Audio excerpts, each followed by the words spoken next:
다음은 전산회계 1급 112의 객관식 문제 풀이를 해보겠어요. 1번 다음 중 일반 기업회계 기준에 따른 재무제표 종류에 해당하지 않는 것. 재무제표 종류를 물어봤어요. 그래서 현금 흐름표, 주석, 그 다음에 재무상태표는 재무제표에 해당되고 제조원가는 아니죠. 제조원가를 외부에다가 공개해요. 그것은 자기의 회사의 비밀이죠. 그래서 제조원가 명세서는 재무제표가 아니다.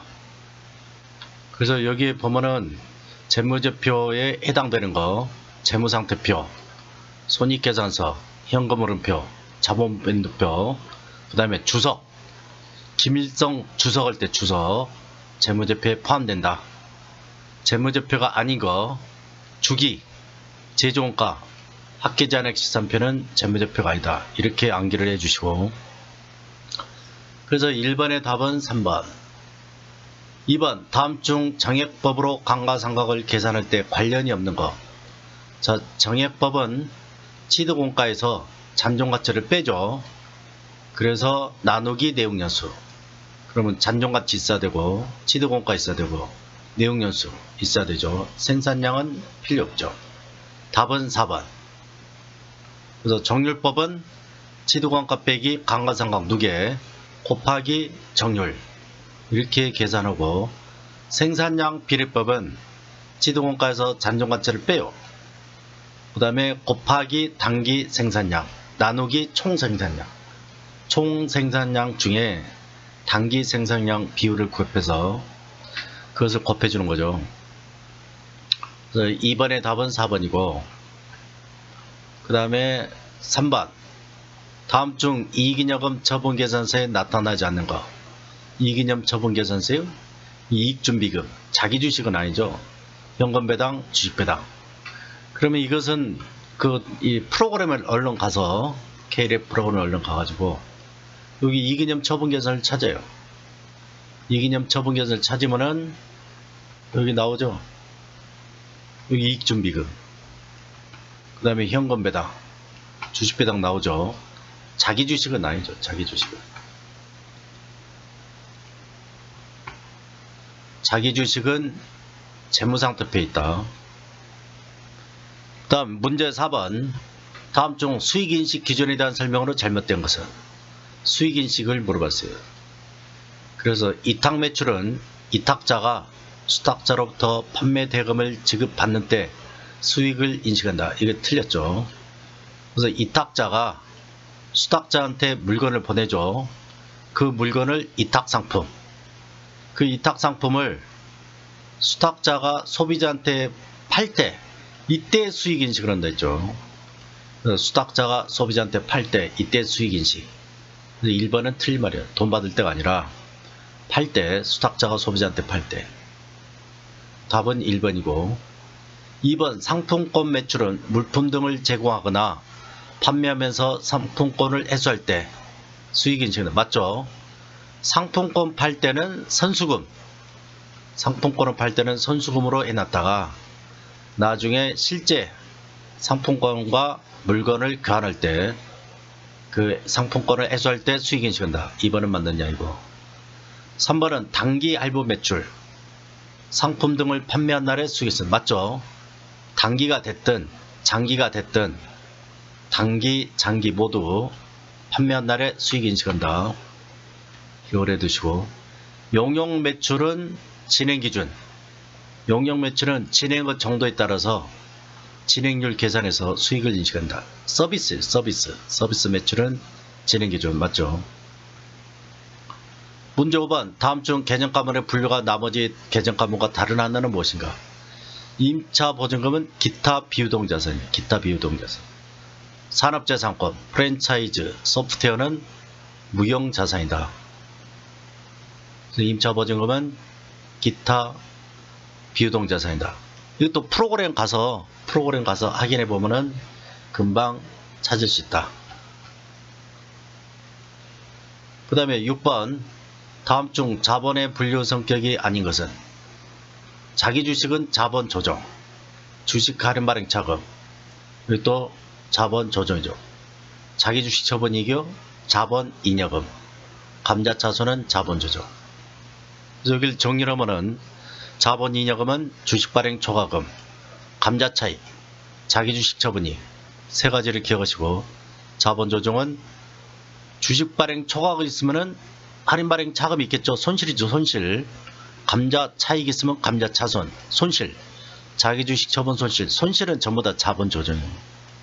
그 다음에 임시 계정인 자기 주식 미교부 주식 배당금도 자본 조정에 해당이 된다. 프로그램에 다 있어요. 프로그램에 다 있기 때문에 여기 프로그램에서 계정 과목 및 적용 등록하면은 여기 자본 잉여금 세 가지 있죠. 주식 발행 초과금, 감자 차익, 자기 주식 처분이. 그 다음에 자본 조정, 주식 할인 발행 자금, 자기 주식 미교부 주식 발행 배당금, 감자 차손, 자기 주식 처분 손실. 이렇게 가서 확인을 하시면 됩니다. 여기 임차 보증금도 기타 비유동자산에 임차 보증금 있죠. 이와 같이 실무 프로그램을 활용하시면 되겠다. 문제 7번. 실제 기말 재고 자산의 가액은 5천이에요. 5천만 원인데 장부상 기말 재고 가액은 4천으로 4,500으로 했다. 해당 오류가 재무제표에 미치는 영향으로 다음 중 옳지 않는 것은? 그러니까 기초하고 단기 매입이 만약에 판매 가능 재고가 1억 있다고 가정하면은 판매 가능 재고가 1억 있어요. 근데 기말을 5천으로 했대요. 이게 5천이 정확한 거야. 그러면 매출원가는 5천이잖아요. 5천이 되는데 기말을 5천이 아니라 기말 재고를 4,500으로 과소했다. 그럼 매출원가가 과대되죠. 매출원가 과대. 기말 재고를 과소평가하면 매출원가는 과대돼요. 그래서 기말 재고를 낮게 계산, 과소평가했다. 실제보다 낮게 과소평가하면 매출원가는 과대. 이해되시죠? 매출원가는 비용이에요. 비용이 과대되니까 이익과 자본은 과소 예상된다. 그래서 당기순이익이 실제보다 500이 감소. 맞죠? 매출원가가 실제보다 500이 증가. 맞죠? 자산이 실제보다 500이 감소. 맞죠? 자본이 실제보다 500이 증가. 답은 4번이 틀렸어요. 문제 8번은 다음에 거래자료를 해결처리할 할 경우 계정 과목으로 옳은 것은? 7월 1일 투자 목적으로 영업활동에 사용할 예정이 없는 토지 500만원. 저 이런 토지를 뭐라 했어요? 이런 것은 투자 부동산이죠. 그래서 차변의 투자 부동산. 대금은 3개월에 지급하겠다. 그럼 오늘 주지 않았으니까 전부 다 예상이죠. 예상은 미지급 500원이고 중개 수수료요? 취득 부대 비용이죠. 취득 원가에 가산해야 돼요. 여기다 가산해야 돼요. 그래서 투자 부동산이 520 맞죠? 돈은 수표 발행이 돼요. 타인이 발행한 당자 수표 발행한 게 아니라 당자 수표를 지급하다. 그러면 현금이 20만원. 자, 이런 분계에서 여기에 없는 계정 과목 예상매입금 여기 없죠. 투자 부동산을 예상으로 그랬어요. 그럼 미지급. 당자이금 없죠. 수수료 비용 이거 없죠. 답은 4번이네. 옳은 거 찾으니까 답은 4번. 문제 9번. 다음 중 원가 개념에 대한 관한 설명으로 옳지 않냐고. 원가를 물어봤어요. 관련 범위 밖에서 총 고정 원가는 일정하다. 관련 범위 내에서 총 고정 원가는 일정하다. 이런 멘트는 이야기하는데 밖에 벗어났잖아요. 그럼 원가가 일정한지 알 수가 없다 이게. 그래서 1번이 틀렸어요. 1번이. 2번 매몰 원가는 의사결정에 영향을 주지 않는다. 맞죠? 3번 관련 범위 내에 단위당 변동 원가는 일정하다. 단위당 변동 원가는 일정. 맞아요. 4번 관련 원가는 대안 간의 차이가 나는 미래 원가죠. 의사결정에 영향을 준다. 맞아요. 그래서 1번이 확실히 틀렸어요. 10번 다음 중 제조원가 명세서에 제공하는 정보가 아닌가. 제조원가 명세서는 기말 제공품, 단기 제품 제조원가, 단기 총 제조원가, 매출원가. 매출원가는 손익계산서 계정이죠. 자, 이것도 얼른 가가지고 여기 정기분이 가든 여기 가든 정기분 원가 명세서에 여기 가면은 재료비, 기말 제공품 나오죠. 기말 제공품, 단기 제품 제조원가, 단기 총 제조원가, 단기 총 제조비용 나오죠. 매출원가는 손익계산서.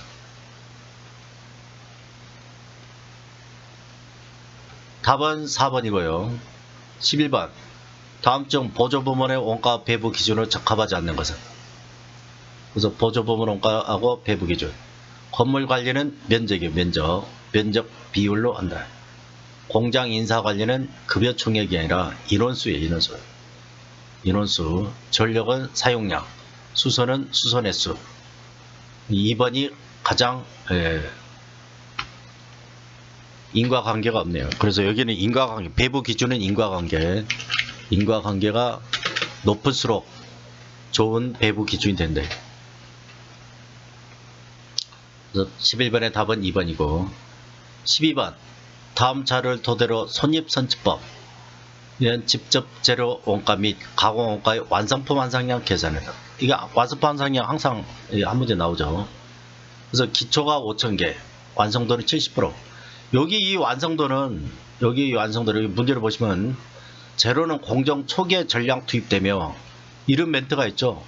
그럼 여기 완성도 재료는 100%이고요. 가공비가 70%란 이야기예요. 그래서 이것은 당연하니까 재료는 안 써요.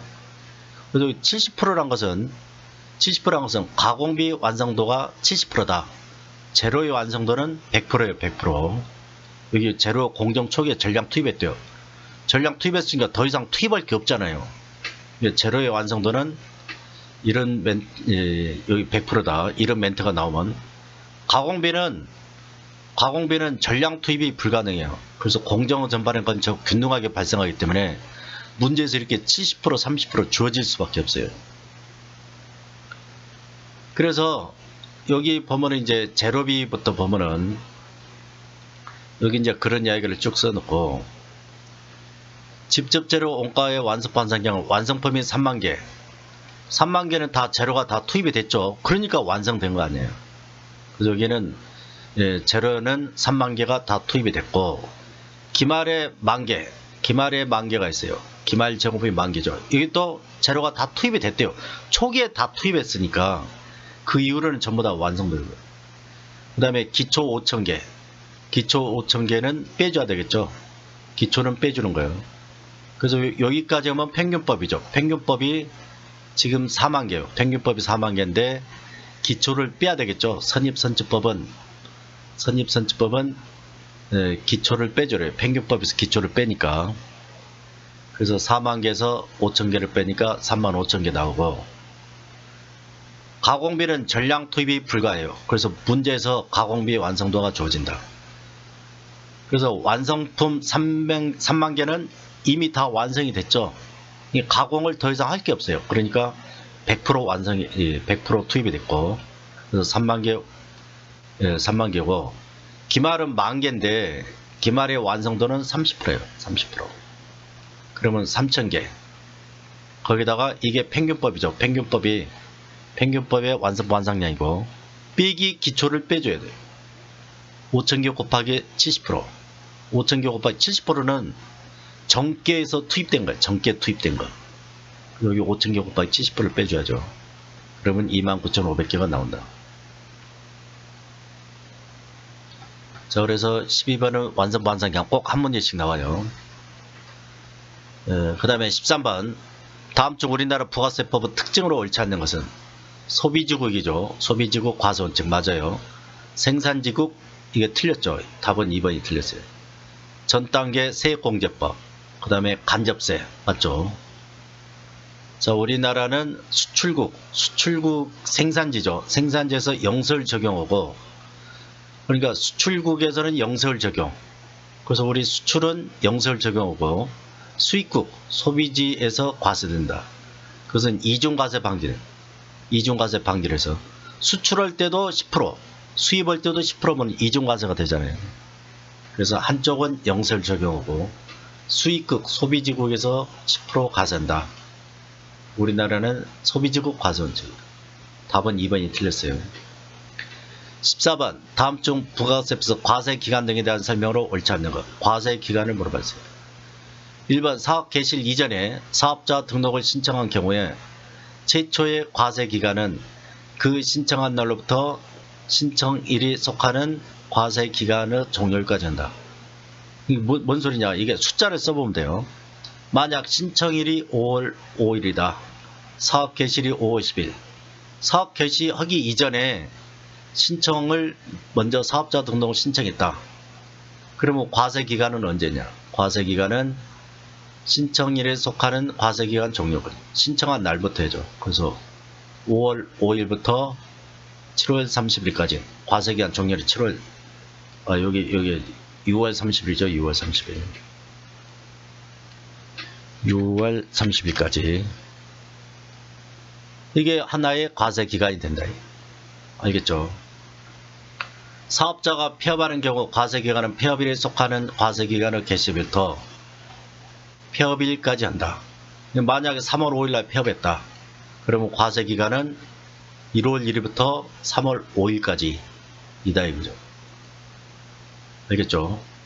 3번 폐업자의 경우 폐업일에 속하는 과세기간 종료부터 20일 이내 확정 신고를 한다. 만약에 폐업을 5월 5일날 했다. 그러면 다음 달 25일날 6월 25일날 신고 납부. 그러니까 과세기간 종료일부터 이것은 그러니까 이건 틀린죠. 틀린 말이에요. 과세기간 종료일부터 25일이 아니라 폐업일에 속하는 달은 다음 달 25일까지. 그래서 3번이 틀린 말이죠. 4번 간이가세자의 과세기간은 1월부터 12월 1년 단위죠. 1년 단위. 1년 단위로 신고를. 15번 다음 중 부가세법상 매입세 공제가 가능한 것은 사업과 관련이 있어야 돼요. 사업과 관련. 그래서 1번 사업과 관련해 접대용이요. 접대용은 불공제죠. 불공제. 그래서 공제 안 돼요. 그래서 신용카드로 했대요. 그러면 일반 존폐 가서 입력해야 되겠죠. 2번 제조업을 영위하는 법인이 업무용 소형 승용차.